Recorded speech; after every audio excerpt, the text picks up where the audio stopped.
Are you listening? Hey, welcome back, my friends, to the NERF Gaming News Daily Roundup for Wednesday, May 24th. We have a bunch of stories to talk about. PlayStation just finished up their Don't You Call Me E3 showcase. Dead Island 2 is breaking some insane records. And Ubisoft reveals some new plans for the Prince of Persia remake. And what better way to start today's roundup than talking about the PlayStation showcase? Because within this showcase, PlayStation revealed 33 unique PlayStation announcements, including a first look at Jade Raymond's Studio Haven's first video game called Fair Game, which will be a multiplayer heist game. Sony's Bungie debuted a brand new sci-fi extraction competitive shooter game called Marathon. We got gameplay reveals for Assassin's Creed Mirage, Alan Wake 2, and Spider-Man 2, which Spider-Man 2 looks absolutely insane. I genuinely wondered how they were going to raise the bar from the first game based off this trailer.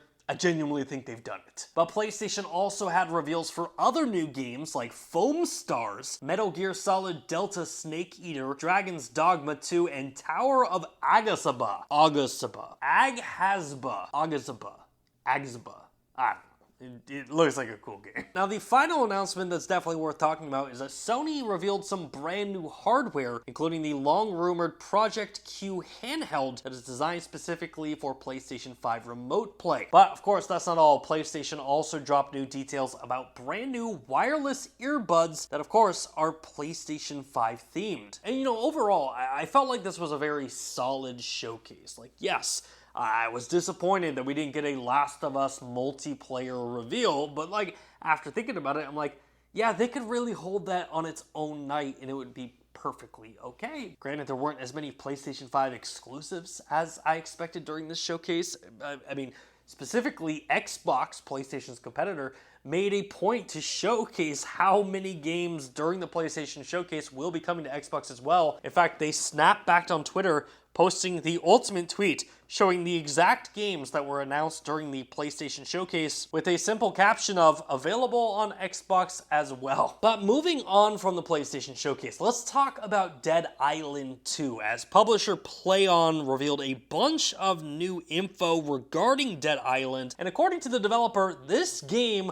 was a breakout hit, as Dead Island 2 officially sold 1 million copies in its first weekend, with the game setting records for both Deep Silver and PlayOn by becoming the biggest launch in both companies' history, with Dead Island 2 selling over 2 million copies. See?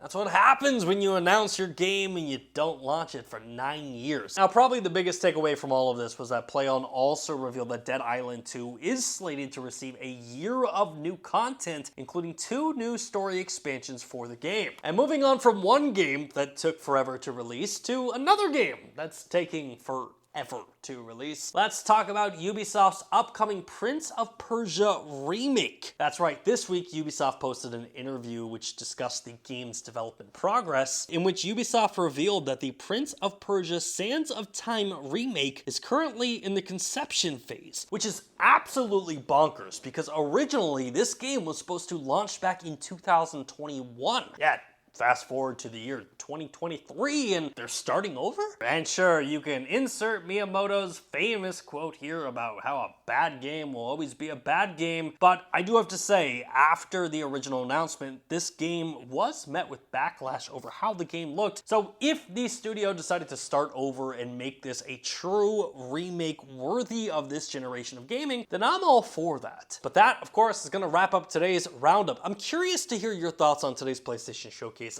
How would you rank where it performed, and were you disappointed? Were you hyped? Is there a certain game that you're excited about? Please let me know your thoughts in the comment section down below. And if you haven't done so already, hit that like button, subscribe to the channel, and as always, we will see you in the next video.